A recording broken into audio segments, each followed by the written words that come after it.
All right. Woo! Welcome to the Good Rookies podcast. My name is Faheem. And my name is Nelly J, and we are good rookies. That's right. What's up, everybody? It is 2021. Ooh, ooh. And it's episode 20. 20. Yo, Fahim, bro. We at number 20. Aren't you excited? It's a new year, new things. Let's go. Let's go. So, y'all, this episode, of course, we got our tech man, gonna drop some dimes throughout the episode. We got Jomo in the building. What up, Jomo?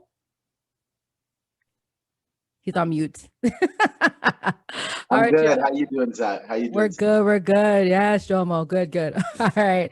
So for he, man, let's go, bro. What we got on deck? All right. So you heard about?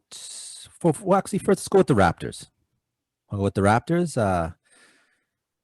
First week in the books, not looking too good. What's that record now? 0-3. What do you say? I say that, like you said, I think in a few episodes ago, as Raptors fans, we have been spoiled and we need to be patient. I get it. It's frustrating to watch the team that, have been doing well the last decade, but we have to understand that, this is going to be an off year. We all knew it'd be an off year. We have new players, new talent coming in, and they got to find the rhythm. What's really cool is that I see the team is like the chemistry is there. They got to just be more, I would say our fourth quarters have been atrocious. And I think we have to close out games. And right now, I don't know who that guy is. And I feel like we don't have that guy right now. We don't have that guy. You know what I'm saying? Like, we need that guy, and we don't have that guy at this moment. Fred, quiet. Siakam, quiet. Kyle can only do so much. The guy is almost at the end of his career. You know what I mean? So we need someone to step up and be that guy. How about you? So you mentioned kind of the new talent, really big. I like the rookie we got, Malachi Flynn, looking real proper. Could be a long time serving backup point guard, like a quality backup point guard in the league. Really good pickup late. I totally agree though when it comes to like late game. But it's early. It's about getting rhythm. Remember, these guys haven't really played together in a while. New additions, Aaron Baines. But I mean, overall, there's no panic button happening here. It's the first week. It's not like the NFL. It's not like football where every week is like detrimental to your, you could be a GOAT one week and nothing. Be a lamb. Be a lamb the next week. Exactly. So Haskins. But this, right. But this Raptor team, I'm encouraged. Let me ask you though, Jomo, what do you think? Not liking it so much, obviously. I'm not one to settle just because we've been a mediocre team for a long time. We've only been good a short time. I'm not one to think that we're spoiled or anything like that. I think our expectations are real. I think there's probably been a little bit too much change for the team to perform at the caliber we expect. And I think we got to be cognizant that the season is 10 games less. So it is important. I know it's the beginning of the season, but it's important because we have less games to turn it around. So each game means a little bit more. Right. With the shortened schedule, totally. Nelly J. COVID too. Like we'll see. Like will the season even end? Like, are we gonna even get to 72 games? Right? It might end up in a bubble like last year. So like Jomo said, last year in a bubble, only 13 teams in the East made it to the bubble. So we have to be at least start at 13. 8 or 9 teams from the East made it to the bubble. So we have to be understanding that we need to be at least top 8 by March, because if the bubble does happen, the Raps might not even get invited to the bubble if we don't pick it up. So that's why I'm more afraid of, is because they only have up until March for the schedule. If we start off bad, we have to pick it up at least like by end of January. If we're not a 500 team or higher value, I'm panicking. Like panic button is ready to be called, the red phone, like Batman. Because do a trade, trade somebody away. Like let's make some pieces, because I'm just not like, to me, if by January we're not doing what we're doing, tank everything, just throw everything away and let's rebuild for next year. Real talk, like I'm being serious. Like, Okay, but normally the term tank I don't like means it. you like it, sorry, Jomo. I was you gonna. don't like it? Hey, if you want a The good reason pick why for I don't next like year, it, the reason why I don't like tanking is Right. because we've invested a lot in next year as a trade year and trying to Okay. sign big free agents. And if you're a tanking team, I'm not interested in coming to you if I'm a big free agent. So Right. it doesn't help us in what the overall objective is in terms of the strategy we're running with right now. That's why I Right. don't. Yeah, I totally agree. You know, when one thinks of tanking, that means tanking. You're looking to the draft that's the object of tanking, to get a higher opportunity, get a higher pick in the draft, right? well, Um, I mean, right? Remember, if Harden wants to leave and he's desperate enough to come to Toronto Raptors, I would trade some pieces for Harden, and then hopefully, you know, if we're not even top 9, like the thing, right? If we're not a top 5 team for the playoffs, what's the value of making it to the playoffs but not doing anything? What's that value, right? Right now, we need an it guy, and we have no superstar. Raptors are not winning a ring without a superstar. Period. Even the well, Pistons have superstars. We don't have anything. You know what I'm saying? but I think making the playoffs, ideally winning a championship is what you want. But just because you Yeah. didn't win a championship doesn't mean that it's a waste, right? So even making the playoffs this year and even having even say a first or second round exit, that's still more experience for people who haven't had it, especially if you're looking to keep this team together, some more cohesiveness. And I don't know, I'm not expecting us to win a championship this year, but I'm also not expecting us to not make the playoffs also. So anything in Okay. between, I'm happy. Go ahead. So what's your thoughts then? Raptors will be what will be at the end of the season. Sorry, by end of March. Right. By end of March, Raptors will be what number in the East? Do you think? Middle of the pack. I mean, Really? Like so, like 4th and 5th in the East? Optimistic would be, and I think optimistic would be 5, but it's looking like, okay, think about it like this. We're talking after an 0-3 start. If the Raptors were Yeah. 3-0 right now, and one said, hey, 4th, it wouldn't sound so outrageous, right? But I think, it's 0-3. People are not being optimistic. I really think, to answer your question, I'm going with, 5, With 5? 6. So I don't see an 8th. So 5, 6. It's To me, the safe East bet is with strong this year. Like there's at least the top 3 like the top 4 teams. You know, like it's a stronger conference by You're far, right. right? No, I And agree. so last year it wasn't as strong. The Hawks got better, Washington got better, Right. Hornets got better, Right. Detroit got a bit better, Indiana's still there. Like I think we're gonna be probably 7th, 6th, 7th. I think the most, okay. I mean, the most would be 6th, but we're definitely gonna be 7th, 8th, like on the cusp this year. And no shade to the Raptors. I just feel like, to me, some teams have superstars playing. Right. And unfortunately, right now, our stars are not that it guy. No one wants to be that guy in the fourth quarter to say, hey, guys, give me the ball. I'll make the passes. Like, we don't have that right now. To me, so until we get someone like that on our team, like Brooklyn has that. Boston has that. Even Indiana has that. We don't have that here. So it's kind of like, for me, we'll be 6th, 7th by March. So without going too hard on Pascal, because we we kind of, we laid into him on his performance last playoffs, right? Playoffs, yeah. But it's a new year. We give him a fresh slate after 3 games. Does it look like he's bounced back from his bubble blues? Because to me, I'll be honest, I'm just not, like, the numbers may not speak to it, but I'm talking about just the player. I'm seeing the body language. What I'm seeing, the eye test is not really seeing. I'm not seeing that shedding the problems from before. I'm not seeing. Yeah, he looks like he's distracted.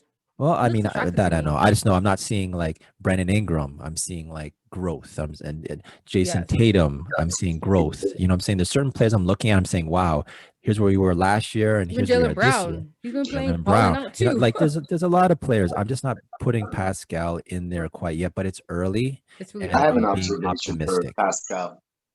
What was that, I have noticed something with Pascal.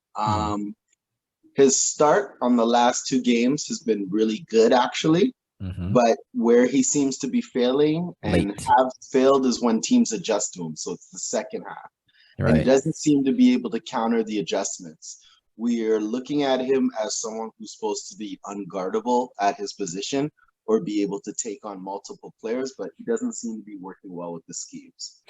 I agree with you there. Fair enough. It's, to me, Pascal's first half, great. Second half, and also, like, the last game when he got fouled out, you can tell he was just frustrated with himself because he knows better. Right. Like, Pascal did some dumb fouls. I mean, Pascal gave them like 3 points in fouls where he could have avoided it. Like, it's just like he's either too antsy or he's too excited and he makes the wrong decisions, the wrong turnovers. I think one time he's getting a ball and he stepped before catching the ball. Like, these are just all mental errors, you know what I mean? That can be avoided if you just breathe in, breathe out, and just be patient. Like, have the game come to you. I think Pascal is rushing the game and he's not having the game come to him. I agree with him. I agree with what you're saying, but keep in mind this is the same kind of conversation we're having in the bubble last year, right? So just it's not really encouraging to think that this is kind of the, here we are in a new season, fresh slate, and it's the same problems. It's not looking good, right? So I guess we'll keep our we have all season and things change. Long. Yeah, hopefully. So we'll stay optimistic. I'm saying positive. Right. Real talk. Like, it's 0-3. I mean, by next Tuesday when it comes out, and the week after, it could be 3-3. You know what I mean? Like, right. So I'm saying positive. I'm saying the Raptors are the worst team in the East. Hell no, we're obviously better than that. But there's a lot of good teams in the East, and the Raptors, to me, like, I'm looking at future and how can we get a superstar, right? And the thing is that we got to land a superstar if we want to win or make it to the finals again. The East is too strong that, like, we can't make it to the finals without, or the Eastern Finals without a superstar. Before we could with DeRozan because only LeBron and us, but now we need a superstar. There's so many stars in the East. It's really competitive now. Right. Very competitive. To your point, I don't think we need that superstar right now. Not right now. No. I'm saying, like I said, like in 2-3 years, we need a superstar. That's what I said. Right. So if I'm Masai, and remember, Masai's not staying yet or not, like, he could still leave. So my thing is that Masai extended contract first, and will he? Right? I don't know. I feel like he might be waiting for the season to happen, and if our players don't show him that they want to play hard and do what they got to do, Masai's out. So it could be worse, though. It could be worse, Nelly J. We could have lost by 51 points. Ooh. Like the Clippers lost to the Mavericks on December 27th. We should really mark that day on NBA history on the calendar. That was a big day. On that same day that we had the Clippers lose by 51, we had the Hornets. They beat Brooklyn, which is kind of a surprise with the new improved KD, Kyrie. Oh, actually in Brooklyn also, keep in mind Spencer Dinwiddie. He's out all season with a leg injury. And he's supposed to be someone coming off their bench. So he's one to keep an eye on. Losing him, someone else got to step up. But the Hornets lost to Brooklyn. The Brooklyn lost to the Hornets. The Knicks beat the Bucks by 20. 20. The Cavs tumble. The Cavs, they're 3-0 at this point. Actually, so it's funny. As of today, the Cavs, the undefeated teams in the East are Cavaliers and Orlando. Wow. Actually, I lied. So as of this day, the Magic is number one. They're 4-0. The Hawks are 3-0. Right. And the Cavs are 3-1 right now. Right. But on the 27th, they were 3-0 on that. So day. Funny. Then those are bubble teams also last year that weren't, they're near the bottom. Not the Hawks or Cavs. They were in bubble. Right. And here they are undefeated, right? And then last year on that day also, Damon Lee had a game winner. It was just that day happened to be a weekend. Big game. It was a Sunday. What's crazy though is guess who was the highest scoring Clippers? When they lost by 51 to the Mavs? Yeah. The highest scoring Clipper. I don't know. I really don't know. Was it it was Serge? A former Raptor, Serge. It was Serge. It was Serge. 13 points. The man had 13. How'd your high score have 13? Lord. Well, that's what happens when your high score has 13 points. You lose by 51. Wow. Like Paul George, where were you, bro? It was like playoff P come up early today. And happened right with him, right? Like, so like right now, Clippers are 3-1. They are the best right now in terms of team stand in the standings as of today, right? But losing Kawhi, like, I don't know. I think the Clippers are done. Without Kawhi, I don't know. Like, but remember, we're 1 week in. To say they're done. no, Like no. I mean, like to play. Yeah, I mean to beat like other teams in the West in the playoffs. Like, if Kawhi doesn't get back, doesn't get back to the team by the playoffs, they're not going to win anything. That's what I mean by but done. Like, his jaw wasn't broken. He was just yes, it would he'll be back. he'll be back when though. Okay, Remember, I don't even. Yeah. Remember, they have till March to maintain top 8, right? So all I'm saying though, the West is still a tough conference.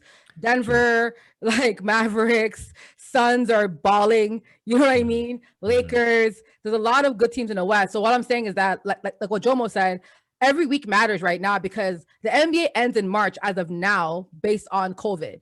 If cases and people going to strip clubs, right, and things happen between now and March, they might go to a bubble setting. And if your team isn't in the top certain percentile, you ain't going to the bubble, right? So my thing is that every week matters right now because as of now, the NBA ends in March. Good point. Good point. Jomo, anything on that? I don't know if he's talking. Yeah, no, I don't have anything to really offer on that, to be honest with you. It matters right now. It's unfortunate because it is early in the season, so we are kind of judging everybody hard. Like, yeah, and in the total sample size, it's not going to be that significant. But I don't know. Like, there isn't a lot of room for error as much as we are accustomed to. So I think you have to take it a little bit more serious. Nelly J brought up a good point. Masai's not under contract, so like I don't know, like that is hanging over our heads as to how things are gonna go. But again, it is early in the season, so we're just gonna sit back, sip our tea, and see what happens. Sip on some tea, some Earl Grey. Some Earl Grey. But what's funny about the whole Buck situation, Giannis signed the biggest contract ever. And this man lost to the Knicks. The Knicks only had 12 players too. They're injured. They're like, their team is injured. And they still give him a two-piece combo of 20 points. What sucks is that Giannis was so upset. Like on the bench that day, he was hangry. I was hungry, but he was hangry. Like he was pissed. He's like, yo, our team just beat two good teams. We beat Boston, come and lost to the Knicks. That's what a weird start for the Bucks. Like, what are your thoughts on the Bucks, guys? Like, do you think they're going to like be an actual playoff contender, like make it past the second round, or are they looking at another early exit in the the last 2-3 years? I think the Bucks will be there. I'm not worried about the Bucks. No, I mean, like I'm asking you if they'll make it past the second round for him. Are they going to be in the finals of Eastern Conference Finals? They make it to the playoffs, of course. But I'm saying, like, can they make it past the first or second round this year? Because they haven't the last couple of years. Yeah, that's a tough one. I don't know. I really can they do it? Yes. The odds of, if you're talking about the odds of them doing it to not doing it, I'm leaning a lot heavily to doing it opposed to not doing it. But like you mentioned earlier, the East is stacked. There's a lot of good teams in the East, right? So Boston, if they play Heat, Boston or Brooklyn in like first, second round, they're not making it past. I don't know. I'm gonna reserve. I know there's no All-Star break, but I'm gonna at least give it maybe a few months. I know the season's short, but give it a month. After a month, we'll revisit this question in a month, and maybe I'll be able to give something more definite at that point. Because Giannis is still doing it. Oh yeah. He will always be doing it. My question is that right now the top 5 team in the East is Magic, Hawks, Cavs, Pacers, and Sixers. Top 5 teams in the West is Clippers, Suns, Kings, Jazz, and Spurs.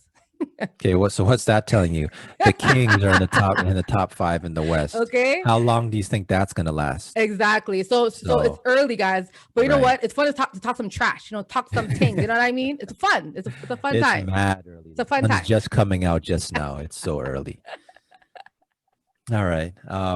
So Nelly J, you want to go to For the Culture? For the culture, y'all like to highlight people and things that are for the culture. And this week we got 2 on deck. The first one, Big Sean was named Creative Director of Innovation for Detroit Pistons. Dope. Huge. Dope. What's your thoughts on this? Big Sean partnering with Detroit. Yo, he always holds it down for the D. So I mean, think about it. Uh, when you talk about a team, basketball and hip hop, they marriage well. Uh, you know, Jay-Z was part of getting the Brooklyn Nets and getting their swag. You know what I'm Yep. saying? Uh, Two Chains, he actually is involved in an ownership with the Atlanta Hawks G League team. I didn't know that. Yeah, I Two think the chains. Colley Park something. Yeah, so I mean, like Oh. there's a lot of things when it comes to hip hop and basketball where, it's a good marriage. So I totally salute what the Pistons are doing. One thing about the Pistons I'll give them is they're so experimental. Think about this. During COVID, they reached out on Twitter to J. Cole and said, J. Cole will give you a tryout. Don't know what happened with that, but they still went ahead and put themselves out there. They took a gamble on LiAngelo Ball, Mm-hmm. who no one wanted. No one And wanted. no, no, The if they shade. did, someone would have called them up, right? So, and here we are with Big Sean. So one thing about Detroit is they're just throwing things at the wall and hoping something sticks. And I gotta rate that though. Big Sean, big name, well-respected artist. What do Mm-hmm. you say, Jomo? Yeah, I like it. I'm looking at him as basically the equivalent of like what Drake is for the Raptors. Right, So it's a lot. I think he has a good team. I don't know if they've necessarily done. I mean, who has done anything on the level of Drake? So Toronto bias right there. right. But yeah, I think it needs a rebrand in Detroit. They're not the bad boys. They don't necessarily reflect the feel of Detroit as a town. Um, they've had some really bad, I want to say the last 5 years in terms of, again, from a Toronto perspective of us invading their home court and out cheering them, outshining them on their floor and making it our second home floor. So I think there's definitely a need to change the image of the Pistons, right? And this is a really good, solid way. When I think of Big Sean, I don't necessarily think of tough guy. Um, No. that I think of Drake Lover that way, boy. right? Right. But I think that he's going to get them back on the right path, and he's a good option to bring that synergy between the city and the product on the floor. So it's a good look. It's a good I look. think Detroit's also copied a bit of what the Knicks did on the offs last year by getting Steve Stout, the commissioner, Steve Stout. He's involved with the Knicks. In something to do with their cultural, their branding. Uh, so I mean, hip hop and basketball, one and the same. I like the move, man. Big up to Big Sean. See And who, see also, what, I feel like maybe like I wonder how Detroit's doing when it comes to sales and merch sales, because the team has been so bad. They probably have had no type of like camaraderie, you know what I mean? So they probably needed Big Sean to kind of help uplift and do some right? creative, direction on the back end, because I'm not in Detroit, but like who's buying their jerseys? I Who? haven't Well, seen a Knicks in a Pistons jersey for years. Exactly. Like, so all I'm saying is that they need Big Sean. They probably begged him, like, please, sir, please. We yeah, need Big you. Sean jerseys would probably like Big Sean Piston jerseys would sell more than I think a Griffin Piston Of jersey course. right now. Like they don't really have anything happening there. No. So it's a good look once again. Salute it. Salute. And our next for the culture topic is, this is a huge one. So I think it was all over the news, but we'll bring it up again today. So Master P and former NBA star Baron Davis, they Yes. are buying Reebok for 2.4 billion. Now let me just break this down for y'all, okay? The pair entered into negotiations with the parent company Adidas. Now Adidas acquired Reebok in '05 for 3.8 billion. Now, the investors of Adidas, they've always wanted to get rid of Reebok. They thought the company wasn't doing well and they wanted to dispose of the brand, which I had no idea. On top of that, Master P did confirm with ESPN, and he told them that a lot of companies like Reebok benefit from Black people. And this could be historic for the company because having it be Black owned can be something for us. Now, Master P also added that Allen Iverson, he's like the Jordan of Reebok. And the fact that Iverson never got any royalties for his shoes or ownership as the icon for the brand, which is crazy. Like, I am in shock. Iverson's first shoe at Reebok was one of the best shoes ever under that brand. And I can't believe they never gave him any ownership or any royalties for what he did for Reebok. I'm appalled, guys. So the fact that Master P is doing this and Baron Davis to acquire it, they're saying that it will be announced on March 10th officially, once they understand what's going on. So we'll know it by March 10th. But Faheem, Jomo, like, what's your thoughts on this entire situation? Like, can I jump in? Yeah, man, go ahead, bro. Michael Jordan is one of the few and one of the first athletes ever to actually get a percentage of his shoe sales. That's not common, right? It's not a normal thing. So unfortunately, that wasn't a realistic expectation for Iverson during his day. What did save Iverson was the fact that his agent loved him. And when he did his Reebok deal, he didn't get everything up front. And that's what saved his life. Yes. Right? But question, right? Like, what Master P is saying, though, is that Iverson to Reebok is what Jordan is to Nike. Iverson made Reebok cool when he came out. Do you agree with that statement or no? I think Iverson made it cool, but he's not what Jordan is to. Oh, no, I'm not saying that, but he's just saying, though, on the scale of what of Jordan is to Nike, he's saying that Iverson is that to Reebok. Disagree. Okay. Iverson Iverson hasn't been able to convince any other major athletes to sign to Reebok, unlike Michael Jordan. But I mean, but he could have if it was ownership, though. Jordan is an owner. That's why he did that. If Iverson was a part owner, he would have wanted to sign other players. No, I'm not. You're making money on the back end, right? I'm not talking signing people to Jordan brand. I'm talking like convincing athletes to come over to Nike. Like what Jordan's done under the Nike brand is why you see LeBron, is why you see Federer, is why you see like people across sports coming to Nike. Not just because of Nike, right? It's because of what they've been able to do with Michael Jordan. I'm just saying Iverson hasn't been able to do that for Reebok. No, I know, but I'm saying, though, if they said, listen, we'll give you part ownership if you can bring us 5 NBA players, you don't think Iverson would do that? I don't think he has that kind of pull or had that. He did, though. The thing is that he did. In the 90s, Iverson, okay, I'll agree. I disagree with you, but I think, real talk, if they actually gave Iverson any type of royalties or ownership, he would have signed enough players to Reebok back when he was one of the top players in the NBA. I'm sorry, so I can't think. One thing I'll give Reebok is their attempt of really grabbing the streets and being connected to the streets in which a way that Jordan brand hasn't. If you look at Reebok, what they did with the S-Stock Carters, what they did with the G units, you know what I'm saying? When I was talking just earlier in regards to the Pistons and merging Big Sean with hip hop and basketball. There we go in regards to sneaker culture and rappers. Even more with AI, his early editions of his shoes, he had Jadakiss on commercials rapping for his shoes. So one thing we can't discredit Reebok is the fact that if we're talking on a street level of like being cool, I think they've hugged the streets. Well, I think Jordan Brand has been looking from, the 40th floor of a penthouse. What do you say, Jomo?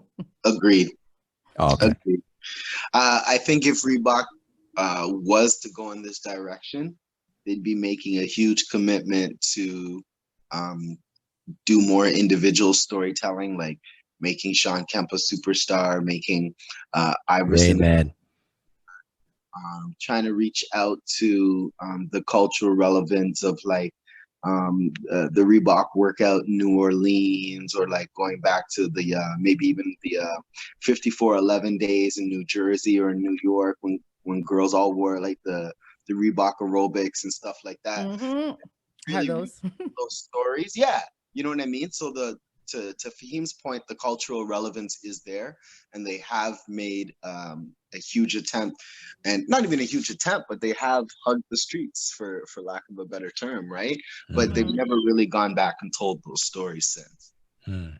Yeah, you know what? I think it's a great move. I would love, like, if Master P and Baron Davis buys and owns Reebok, I'm buying Reebok tomorrow. Yeah. You know what I'm saying? Right. Like, I'm going to support that because let's be real, a lot of these old Nike and sneaker kit companies are not owned by us. There's part owners, some percent share, but having a black owned like sneaker company, I'm buying all thing Reebok. I don't care. Like When- before, I listen, I love Ivy Park. I love me some Jordans. I love all that, but I will be number one Reebok fan. Real talk.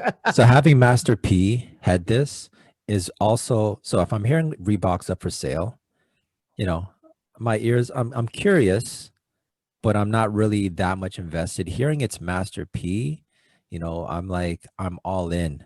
Master P, you know, he's about it, you know, like literally, Master P is He's about it. Good. Like from the, what's he doing? The cereal? No, he's doing cereal. He's doing pancakes. He's doing Everything. ramen noodles. Like everything. He's just saying, you know what? If other people are gonna come in our communities and do it, why can't I service our own community, right? So Yeah. this is not someone who's like trying to be like a culture vulture, trying to exploit the culture. You know what I'm saying? Master P, he's got the big vision. And it's the right people behind him. How Baron Davis got pulled in on this, I have no Yo, idea. crazy. But it doesn't matter because Baron Davis is good also, right? Yes, he's dope. But I love the fact that it's Master P, and if it can go all black on with Master P, once again, it's a salute right there. I'm investing. I'm buying stocks, Reebok stocks. We'll purchase that real quick. Yomo? Yeah, I'm not mad at the sale of Reebok. I think that's going to do well for my Adidas stock. You know, if I could win on the other side by buying Reebok cheap, that wouldn't hurt either, right? So Mhm. definitely a good look. I'd love to see it. I'm excited for the opportunities. I'm wondering, it's been a long time since I followed Reebok on a corporate level, but I know Swizz Beats was one of their creative directors back in the day, especially when they were doing like Ooh. a retro thing for the Shaqs, the Sean Kemps, and the Basquiat line. So I'm wondering if like that means he still has a job, like yeah, you know. So interesting. True. Yeah. Well, congrats, guys. I hope March 10th, I'm marking on our calendar. Let's hope we get some amazing news from Master P and Baron Davis. And that's another win for the culture. Another win. I theme next segment, bro. That's absurd. That's absurd. Cristiano Ronaldo. He was named Player of the Century at the Globe Soccer Awards. Let me reel that back. Cristiano Ronaldo was named Player of the Century. Okay, so guys, I understand 2020 seems like it's been 100 years, but it's not. It's actually only one calendar year. Okay, so why would this company, first of all, if you're a real soccer fan, you call it football, number one. So the name of the entire company name is already thrown out the window because who's calling calling the soccer awards fail, number one. Number two, it's only 2020, it's only been 21 years, guys. Like, we're just entering year 21. So how can you be giving an award for the century? Like, no one is what's her name? Cleo? No one's Cleo over here. Okay, Miss we're not Cleo? Cleo. We don't know the future. So how are these Cleos naming Cristiano Ronaldo the best player of the century in soccer? Not football? Absurd. Absurd. So I guess they're hedging the fact that what we're seeing right now, because mind you, let's give Cristiano Ronaldo his flowers right now. At his age, what he's doing is phenomenal. Even him coming to the MLS, which is a pipe dream, he has that kind of longevity where I think, what do you guys think? Nelly J, what are you thinking? Say within the next 3 years, 4 years, could you see Cristiano Ronaldo coming and playing in the MLS? I Just think yes or only no. if he gets a serious injury, But I think we'll play. I think he'll be playing until he can't play no more. And you think that he's gonna play till he can't play no more in Europe? That's what you think? Yeah, like if he comes to, I mean Beckham, he played in America. That's kind of where I'm. That's kind of the road. So I'm I going mean, down he in. could follow. But I think he'll only come if he buys or have a team ownership in the play. Then maybe like right, so. If I'm Ronaldo, I'm saying, you know what, I want to part own, let's say TFC. So yeah, I'll play for you guys because I part own that team. That's different. You know what I mean? But if it's not money involved, investment involved, he won't do it. I'm thinking about like long term. What do you say, Jomo? I agree with Nelly. I think it's going to be an equity situation because of the size of the name. I'm going to lean a little bit closer to 5 years than 3 to 4. I think 5 years realistically. With age, wear, tear, and maybe, corporate interest, I could see him making the MLS move. Yeah, man. Money has to be involved. So I got something for you real quick. It goes like this. So there's what's called a classico or a derby, as they say in England, where you have a city and you have two teams in that city. And these are two conglomerate teams, two mammoth teams that just split up the city and they have a match. Okay. So in the Liga, it's Real Madrid and Barcelona. And in Syria, it's Inter Milan and AC Milan. So it's the Battle of Milan and the Battle of Barcelona. In that Classico, there's only been one player ever to play for both teams in those two Classicos, being the Classico derby of Italy and of Spain. So he's played for all four teams on both sides. You guys know who that player is? Isn't it Messi? Is that Messi? No, Messi's played for one. Played for one. Played for Barcelona. But dead. So he's played for Barcelona. So in other words, this person played for two teams, right? This person's played for Barcelona, Real Madrid, AC Milan, and Inter Milan. All four. Oh, okay. Sorry. I thought you meant for all four. Was it Ronaldo, I guess? You think Ronaldo did it? Who? Cristiano? Cristiano, no. Not Cristiano, no. Well, actually, I'll give you part marks with that. When you say Cristiano Ronaldo, I'll give you part marks. Oh, the other Ronaldo from Brazil. That's right. My boy, I love him. That's right. He's played on all four, both teams.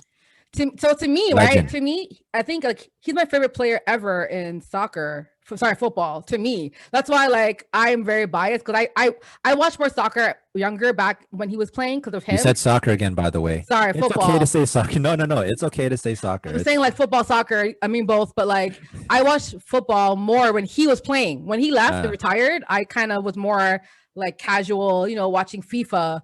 So when you hear Ronaldo, I think of him before Cristiano, to be honest. Right. Joe? I don't know. Like, I'm still stuck on this whole century thing, to be honest with you. It's like you're telling me he's better than Pele. You're telling me he's better than Messi. You're telling me. Well, actually, hold on. Hold on. Pele was last century. Okay. Remember, this is from 2000. Okay. So they're giving him an award. Like 20 years. No, I get it. I mean, the hedge is that that's on 20 years. That doesn't make sense. No, I get you. And I guess they're just that confident that what he's put in over the last 20 years cannot be topped in the next 80 years going forward. Unlikely. Yeah. No, I'm with you. Another MJ, and then there was this guy LeBron, So exactly right. Another MJ, and then there was this guy Kobe, right? So right. I don't know. To me, they're being nuff. The term nuff. They're being extra. It makes no sense. Like that entire award should be thrown away after this year. Like we should ignore the future picks because, like, I just feel like they wanted clout and they wanted attention. Real talk, because it makes no sense. You know what I think, guys? What do you think? That's absurd. That's absurd. Absurd. All right, y'all. Well, that was episode 20. 20. Look for. I'm like, where you go? 20. Yeah, that's 20 in the books. Let's throw this one in the books. Episode 20. Y'all. So, y'all, first of all, I want to say, y'all, that we have done 20 episodes and it's 2021. Big up Uno's self, y'all. Big up Uno self. So let's get into some shout outs. Who wants to go first? I'll go first because mine's kind of funny. My shout out is to James Harden because I've been on him. I mean, I've been on James Harden pretty hard the last couple of weeks because he's been enough confusion, but I gotta give him some respect. This man was off, drank, saw some stripper, did his thing, and the man dropped 44 points, I think 16, 17 assists.